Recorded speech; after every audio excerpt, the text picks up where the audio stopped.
আমরা এখন সবাই সামনে একটা অনুষ্ঠান হচ্ছে, খেতে যাচ্ছি, ভোগ খেতে যাচ্ছি, যে পুরো বি ফার্ম আর ডি ফার্মে সবাই মিলে, সবাই একটু হাই করে দাও। তো আমরা কালী পুজোর অন্নভোগ প্রসাদের জন্য সবাই মিলে বেরিয়ে পড়েছি। আরে আরে আরে আরে কোনো কারণ ছাড়াই। তো সবাই মিলে হই হুল্লোড় করতে করতে পৌঁছে গেলাম গন্তব্যস্থলে। যাওয়ার সাথে সাথে গন্তব্যস্থলে আমরা নির্লজ্জের মতো খেতে বসে পড়লাম। হে হে।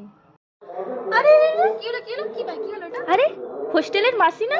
প্রসাদের জন্য পাতা দিয়ে দেওয়া হলো, তাতে পড়লো আলু ভাজা, অন্নপ্রসাদ, সোনা মুগের ডাল, বাঁধাকপির তরকারি, শাক ছাঁচড়া আর মোস্ট অ্যাওয়ার্টেড কুমড়োর ঘন্ট, রাষ্ট্রপতি চাটনিও ছিল। স্বচ্ছ ভারত। মায়ের মিষ্টি মুখ দেখে জানো, সে মিষ্টির সব চিন্তা দূর হয়ে গেল।